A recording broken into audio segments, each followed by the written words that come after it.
federal agency. We actually enforce all federal wildlife law all across the U.S. What we're talking about real quick here, we'll go back in time and talk about a little history of wildlife law enforcement, where it began, and then we'll go into some things of what we do around here in the Glades and in South Florida, and then any questions you guys might have. Anybody tell me when you think wildlife law enforcement began in this country? 1900. You're close. You're close. Let's go back about 110 more years. The first wildlife law enforcement agency was the United States Park Police. They were established in 1792. When the new country was formed, George Washington was building the new Capitol, right? All right. All the parks that were formed up there. In the new city, he wanted someone to oversee the parks, so he established the United States Park Police as the oldest federal law enforcement agency overseeing parks. And in the 1970s, they merged with the National Park Service. We all know National Park Rangers and all the national parks, right? So they merged with them, but still today, the United States Park Police, they police all inner city parks, such as up in Washington, D.C., Philadelphia, all the national park sites that are within inner cities itself. Later on, after that, in 1872, Yellowstone National Park was formed. And there was widespread poaching, cutting of trees, just doing whatever man wanted to do out there. So the first law enforcement agency that actually took care of Yellowstone National Park, but you'll never guess who it was.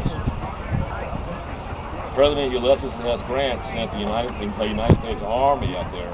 They were charged with protecting the park.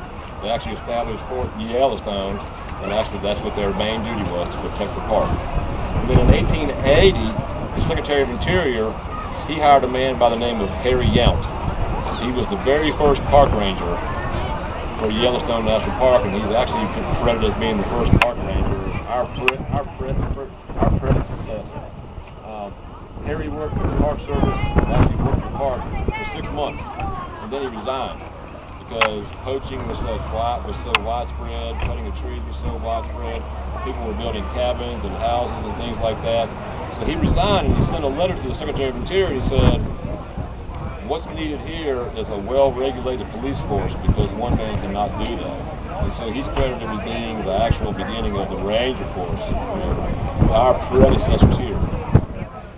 And then as we move on through history, in 1900, a congressman by the name of Lacey, he introduced a law called the Lacey Act, and we still use that law today. And what that did was, there was such widespread poaching in states all throughout the U.S., and there were not enough police forces or game wardens in those states to take care of things. So what it was, somebody would poach something or kill a deer illegally in, let's say, Georgia, and he would go across state lines into Florida, and there's nothing anybody could do about it. So Congressman Lacey introduced the Lacey Act, and what it did, it made it illegal to take game or wildlife that was killed in violation of the state law across state lines. So that was the first federal wildlife law, and that's the federal law that we still use today, and that's the law that gives us our authority. So if you killed a deer in Georgia illegally and you brought it back across state lines into Florida, then federal law enforcement officers could arrest you for it. But there has to be an underlying violation. The Lacey Act itself is not a law. You cannot enforce it by itself. You have to have an underlying violation itself. And then in 1988, Congress expanded that law that if you killed any wildlife in violation of any federal law, regardless of what it was, so if you were out here on the refuge and you killed, let's say, killed a deer out here or an alligator or something like that, the minute you picked it up, and you killed it illegally, and you picked it up and you walked 5 feet with it, you were in violation of that law. And it gets you up, and it's actually up to 5 years in federal penitentiary. But the good thing about that law, the teeth that they give us, the minute you picked it up and you walked with it, any instruments of that crime that you use, truck, guns, boats, whatever it was, it can be seized and forfeited. And because federal wildlife laws and state wildlife laws, and it seems society has gotten a whole lot better. Wildlife crimes have been treated at the bottom of the pile. So yeah, you killed a deer out of season, or you killed an alligator or something like that. Okay, we'll give you a $100 fine. Just don't do it again. But the Lacey Act really gives us teeth, and we found over the years, and a lot of people don't necessarily agree with it. But when you start taking people's property, it doesn't matter if you give them a fine or you put them in jail. You start taking people's property, and they start thinking about things, and that's really the Lacey Act has been the key to helping us in the field, because they know you do this, you put it in your truck. I might lose my truck. Send you down to the border of Arizona. They should. Destroying that sucker. They always wait for you to load that boat on the trailer of the truck. Whatever. That's right. Get it all. Yeah. Get that pocketbook. That's right. And it can even go further than that. If you load that deer or the alligator or whatever it is, you take it home to the freezer. You know, we can see the freezer and the house and the property. Oh, wow. It'll all be auctioned off. And that's, you know, and that's good. You have to have tough laws. It is. You have to have the tough laws, and it's a good fear factor too. It keeps people straight. And poaching nationwide has kind of gone down. You still got the big game hunters and things like that. And I'm going to go into all this right here in a minute. But you still got all that. And now that we're here in the Glades, for years we had alligator poaching. They're getting ready to burn. I think forestry says it's supposed to have what, 12 o'clock burn? 12 o'clock burn, yeah. So for years, alligator poaching was rampant out here in the Glades. But now there are so many alligator farms all over the state that actually commercially raise them. Alligator poaching has gone down. The price of meat's gone down. The price of hide has gone down. And what we find now is that people are poaching alligators and other wildlife just for fun, which to me is worse. It's killing for nothing. If you're going out there and you want to take a bird illegally or an alligator or something, if you want to feed your family, I'm going to look at you a different way than the guy that just goes out there and just to shoot it or do whatever. Just to that's what we're seeing more and more of these days. I'll tell you what, I fish over here. Those gators make a fishing very interesting place. Sometimes they come in, and some of the fishermen are dumb enough to throw some of the bait out there, and of course the gators come in. And they come in close. They don't bother you. Before I tell you, you see a big head come up, and you're pulling a fish, and you better be quick. Don't fool yourself. They will bother you. They will bother you. Don't get complacent. Well, that's what people don't understand. They think it's cute. They think it's really cute to feed an alligator, and you feed any wildlife. Most wildlife is afraid of us. If you find an alligator that hasn't had any human interaction, he will run from you. But the minute you feed him, he's going to start expecting food from that human being. And you've heard about a lot of alligator attacks across the U.S. Across the state, right? All those attacks, every one of those alligators were harassed or fed. It wasn't just out of the blue, because that alligators, chicken wings. We have it happen out here all the time. Friday afternoon, Saturday afternoon, especially on our south end, down Lox Road. At nighttime, they all come out with Wendy's bags and go to the store, go to Publix, buy raw chicken, and they start feeding, and doing all that. But the biggest threat to our wildlife, and we kind of equate this, it's the same thing as the drug trade, the international drug trade, and the international gun trade. And a lot of people don't realize this. Every time someone poaches something out here, just because somebody wants something. It's kind of like a drug dealer. You want to smoke a joint, so he's going to find a way to get it to you, right? Right. Okay. Like this guy right here.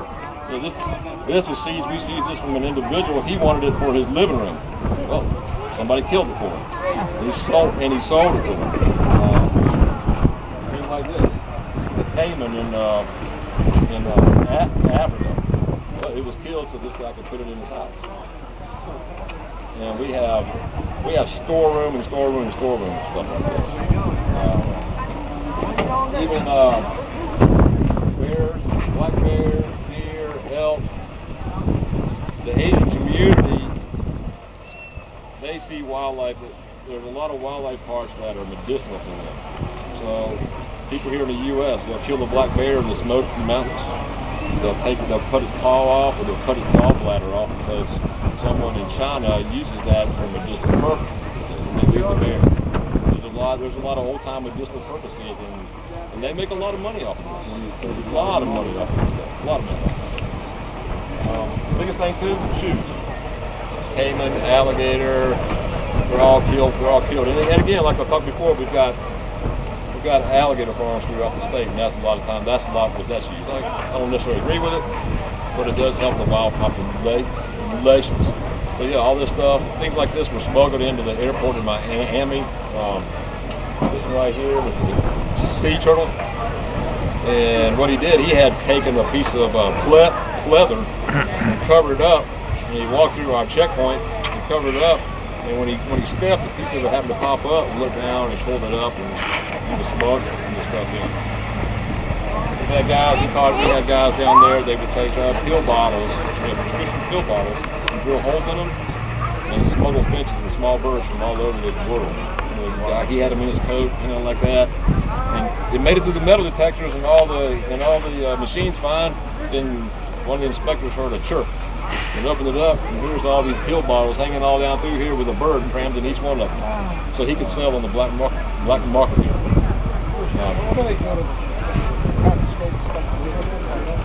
confiscation stuff, it depends on what the crime was at the time.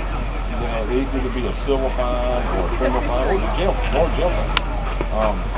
One of the biggest ones that we just recently had seen, an individual from New York on the Fortune 500 list, very wealthy man, he commissioned a yacht to be built. Well, when he commissioned the yacht to be built, he also commissioned his company, his people who were building the yacht, that he wanted a wildlife theme.